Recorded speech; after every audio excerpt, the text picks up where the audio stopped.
Bismillahirrahmanirrahim. Alhamdulillahi rabbil alamin. Wa sallallahu wa sallam ala sayyidina Muhammadin asyrafil mursalin wa ala alihi wa sahabatihi at-tayyibin at-tahirin. Allahumma la sahla illa ma ja'altahu sahla wa anta taj'alul hazna idza syi'ta sahla. Allahumma 'allimna ma yanfa'una wanfa'na bima 'allamtana وزدنا علما يا رب العالمين. اللهم ارزقنا الإخلاص في النية والقول والعمل لله تعالى. Ar-raddu ala Hizbut Tahrir. Nah, sekarang memasuki kita ke bahasan yang ketiga tentang bantahan terhadap golongan Hizbut Tahrir. Jadi golongan ketiga yang harus sangat-sangat diwaspadai di masa kita sekarang adalah, kemarin sudah kita sebutkan, yang pertama adalah golongan Wahabiyah, golongan Wahabi. Yang kedua adalah kemarin disebutkan golongan Hizbul Ikhwan atau pengikut Sayyid Qutub.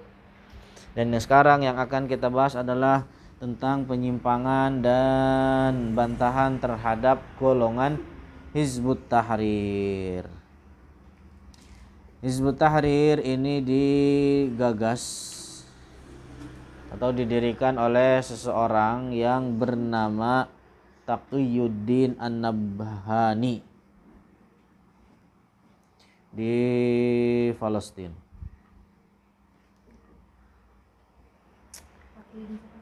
An-Nabhani, Taqiyuddin An-Nabhani. Di antara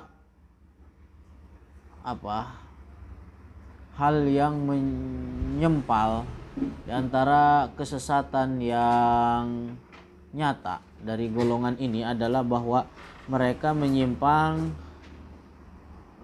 dari jalur Ahlus Sunnah wal Jamaah. Mereka keluar dari jalur Ahlus Sunnah wal Jamaah, bahwa di antara perkataan mereka, di antara kesesatan mereka adalah bahwa orang yang mati, katanya, dan tidak membaiat terhadap khalifah, maka matinya adalah mati jahiliyah, artinya seperti orang menyembah terhadap berhala. Makanya HTI, jadi di Indonesia itu sebutannya HTI, Hizbut Tahrir Indonesia. Sekarang udah dibubarkan ini secara kenegaraan, maksudnya secara peraturan pemerintahan golongan ini sudah dibubarkan. Kenapa ya? Karena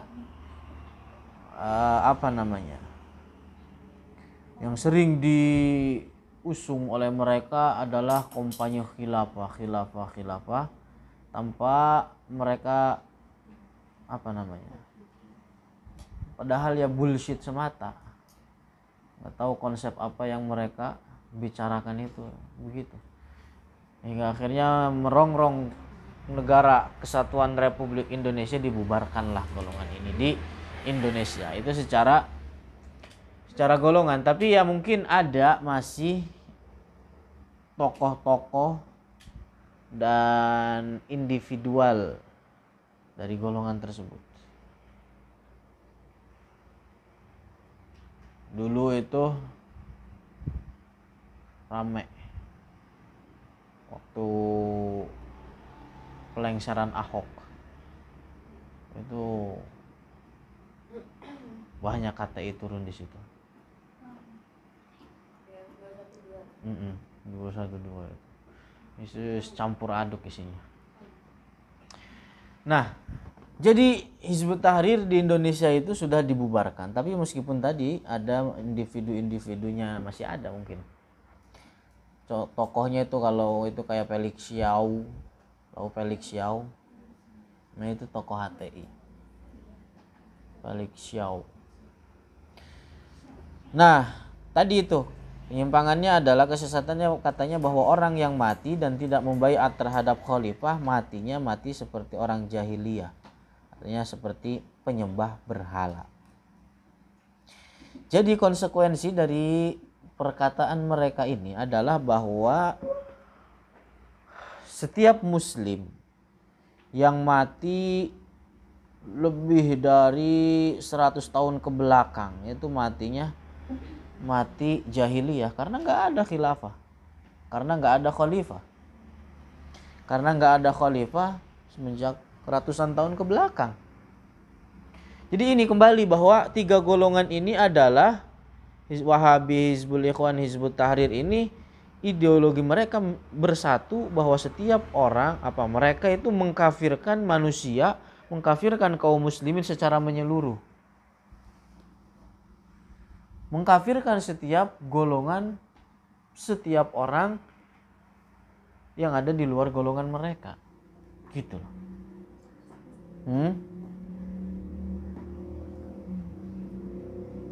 Jadi bahkan ya khilafah itu sendiri udah terputus sangat lama.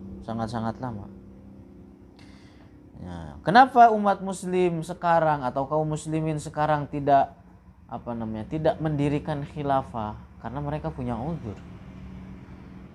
Kenapa? Karena mereka punya uzur. Jadi rakyat itu tidak mampu di zaman sekarang untuk mendirikan khilafah atau yang di bawah itu. Padahal kan jelas di dalam Al-Qur'an, la yukallifullahu nafsan illa wus'aha. Nah, itu. Itu yang pertama. Kemudian kesesatan Hizbut Tahrir yang kedua, dan ini adalah merupakan kesesatan yang fatal karena di dalam permasalahan akidah. Jadi Hizbut Tahrir secara akidah mereka menghidupkan kembali keyakinan Mu'tazilah.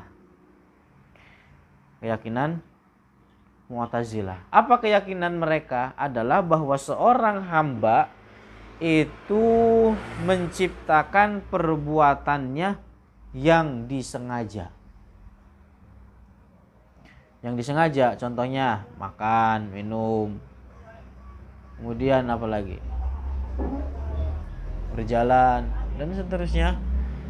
Kata Hizbut Tahrir, kata Taqiyuddin An-Nabhani bahwa ini adalah ciptaan manusia itu sendiri, ciptaan hamba itu sendiri. Jadi dengan demikian mereka telah menjadikan adanya sekutu bagi Allah di dalam penciptaan.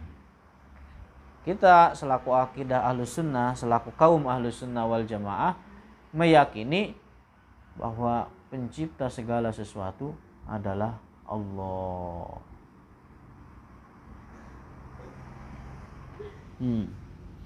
Dalam Al-Quran Allah Subhanahu wa ta'ala berfirman, gimana di dalam Mukhtasar, wa khalaqa kulla syai', Allahu khaliqu kulli syai'.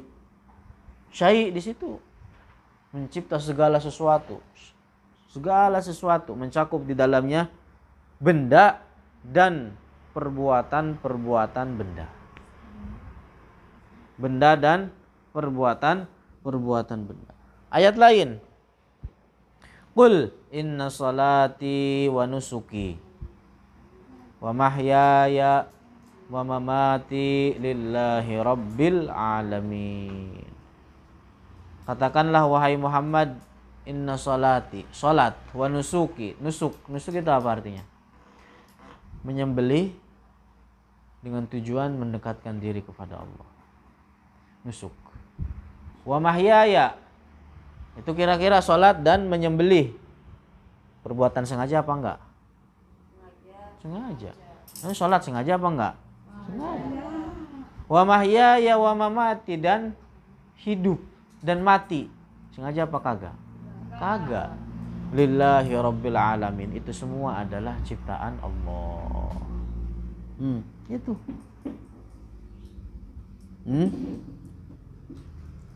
Itu semua adalah terjadi dengan penciptaan Allah. Tidak ada sesuatu apapun yang dapat menciptakan dari semula tidak ada menjadi nyata, menjadi ada kecuali Allah.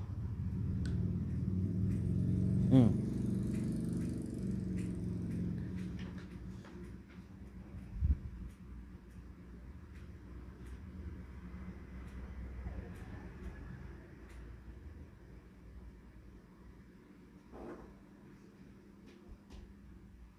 Banyak ayat-ayat yang menjelaskan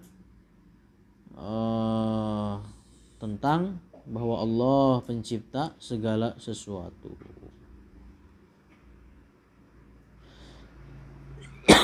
Sekarang di Indonesia ya dibubarkan karena termasuk katanya garis keras HTI itu begitu. Padahal ya karena tadi mereka yang selama ini di Indonesia dipaham tersebarnya karena merusak keutuhan NKRI dibubarkannya. Padahal lebih dari itu ini menghidupkan kembali golongan Mu'tazilah, kaum keyakinan Mu'tazilah doang. Oh ini tembaknya hijau ya. Terus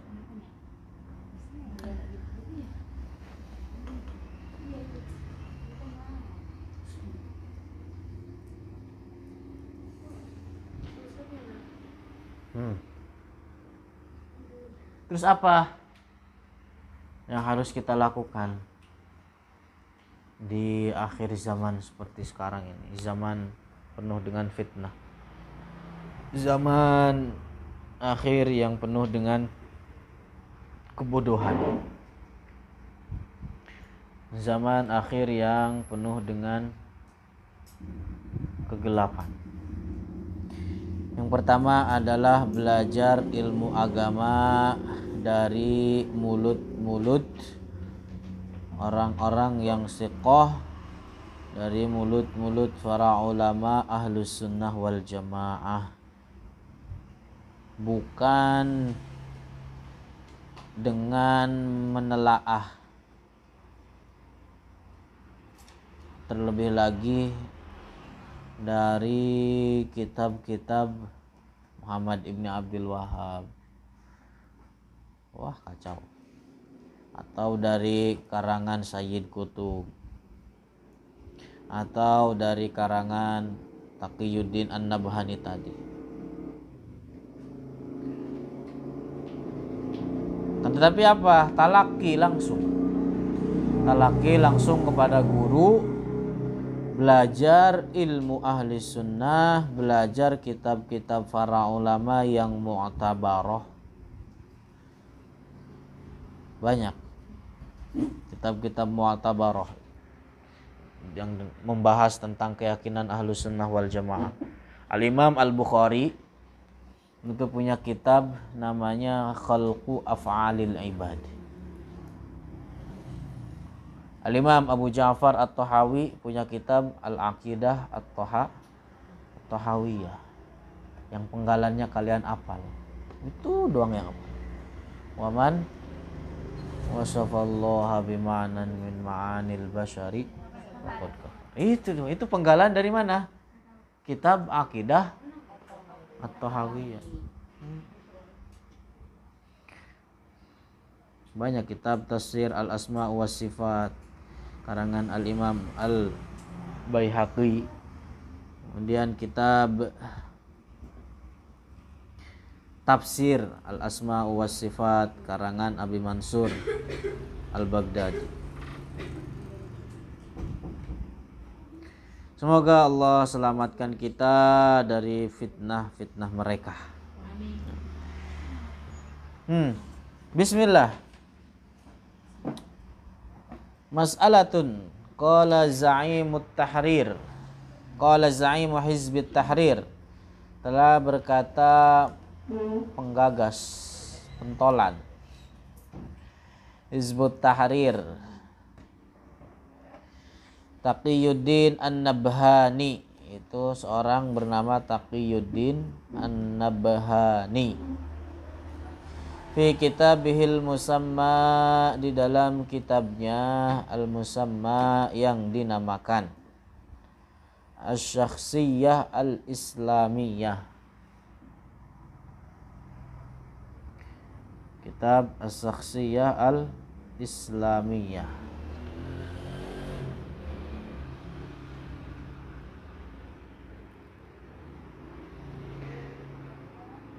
Apa? Manassuhu, yang nasnya.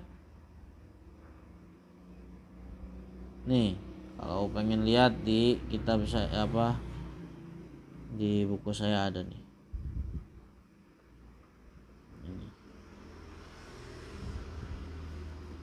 Ini punya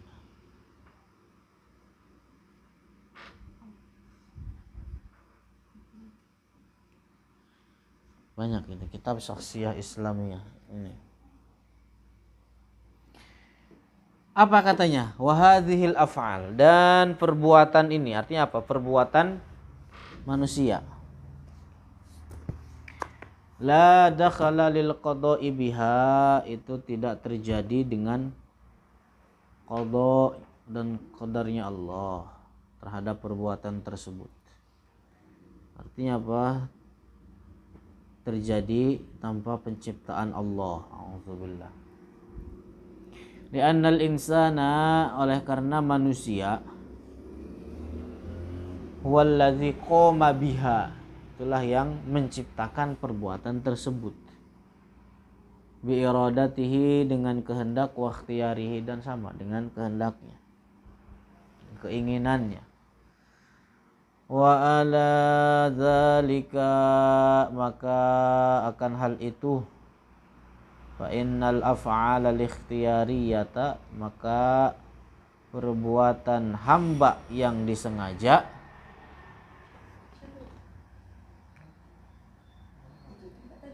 la tadkhulu tahtal qada, maka tidak terjadi atau tidak masuk di dalamnya qada dan qadarnya Allah. Artinya apa? Menurut Hizbut Tahrir, menurut Taqiyuddin An-Nabhani, bahwa perbuatan hamba yang disengaja adalah ciptaan hamba itu sendiri, tidak ada kaitannya dengan iradah Allah, dengan kehendak Allah. Tadi yang udah saya singgung sedikit di depan. Ar-raddu, bantahannya, hadzal kalam, perkataan ini. Padahal mah aturan apa ya? Golongan-golongan yang 3 ini itu juga dibubarkan, usul ke pemerintahan. Kenapa ya? Karena itu tadi, akar terorisme itu muncul dari pemikiran-pemikiran yang seperti ini. Ya memang istilahnya nggak bisa, kecuali kalau memang mereka sudah melakukan teror baru ditangani oleh pemerintah. Maka kalau sekedar apa ya, belum sampai kepada batas itu, nggak akan istilahnya melakukan tindak apa, tidak ada bisa dikatakan pelanggaran dalam pemerintahan, begitu sih ya. Padahal ya akar terorisme itu muncul dari pemikiran-pemikiran seperti ini. Subhanallah. Jadi perkataan ini adalah mukhalifun lil Quran, menyalahi Al-Quran, wal hadis, dan menyalahi hadis, wal ijma', dan menyalahi ijma'. Keyakinan kufur ini. Qala ta'ala Allahu khaliqu kulli syai', Allah pencipta segala sesuatu. Asyai'u, kata syai' yashmalul jisma, mencakup benda, wa amalul jismi, yashmalul jismu wa amalul jismi, mencakup benda dan perbuatan benda. Qala ta'ala wallahu khalaqakum wa ma ta'malun, dan Allah lah yang menciptakan kalian, wa ma ta'malun, dan perbuatan kalian. Ay khalaqakum wa khalaqa a'malakum, artinya menciptakan kalian dan menciptakan perbuatan kalian. Itu mana ayatnya? Fallahu khaliqul ajsami wal a'mal. Maka Allah pencipta benda-benda dan perbuatan-perbuatan benda itu. Qala ta'ala, itu udah 2 ayat tuh dari Al-Qur'an. Sekarang ketiga. Qul inna salati wa nusuki wa mahyaya wa mamati lillahi rabbil alamin. Allahu ja'ala salata wan nusuk. Allah menjadikan salat dan nusuk. Apa nusuk tadi? Hah? Menyembelih apa? Menyembelih tujuannya adalah untuk mendekatkan diri kepada Allah. Wa huma min af'alil 'abdil ikhtiyariyah. Itu adalah perbuatan hamba yang disengaja. Salat dan nusuk itu adalah keduanya perbuatan hamba al-ikhtiyariyah yang disengaja. Wal mahya wal mamat, dan hidup dan mati. Wahuma, dan keduanya laisa min af'alil abdi, bukan dari perbuatan hamba al-ikhtiyariyah yang tidak disengaja. Apa? Ya, perbuatan hamba yang tidak disengaja. Salat hidup dan mati. Kullan khalqan lahu, semuanya adalah makhluk Allah.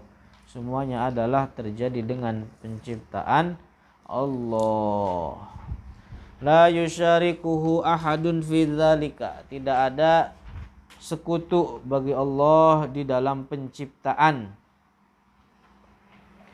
Ai huwa abrazada dzalika, artinya Allah yang menciptakan minal adami, dari tiada, ilal wujudi, kepada ada. Jadi itu makna dari al-khalqu atau al-khaliqu. Allah allazi abraza, yang mengadakan, minal adami ilal wujud, dari tiada kepada ada. Wa ammal abdu, adapun hamba, wa ammal ibadu, adapun hamba, fahum yaf'aluna, adalah mereka hanya melakukan, wala yakhluquna, dan tidak menciptakan. Jadi hamba itu hanya sekedar melakukan, mengerahkan usaha, maksud, tujuan terhadap suatu perbuatan. Wa hadza ijma'ul muslimin, dan ini adalah ijma' kaum muslimin, alladzi kana alaihi sadrul awal, yang diyakini oleh golongan dahulu, golongan pertama, ya, para sahabat Rasulullah, generasi tabi'in. Ini adalah yang menjadi keyakinan mereka. Wal jumhur, dan golongan mayoritas dari umat Muhammad selaku kaum Ahlus Sunnah wal Jamaah al-Asy'ariyah wal Maturidiyah ila yaumina hadza, sampai kepada hari kita ini, ala dzalika, dalam keyakinan itu. Jadi dari dahulu sampai sekarang keyakinan Ahlus Sunnah wal Jamaah adalah itu, meyakini bahwa pencipta segala sesuatu adalah Allah. Itu dalil dari Al-Quran. Al-Hadis, kemudian dalil dari hadisnya apa? Innallaha, sesungguhnya Allah, sani'u kulli sani'in, adalah pencipta kulli sani'in, wa san'atihi, dan pencipta setiap perbuatan dari hambanya. Rawahu Ibnu Hibban, hadis riwayat Ibnu Hibban. Itu dia. Hah? Dan menciptakan perbuatan hambanya, perbuatan ciptaannya.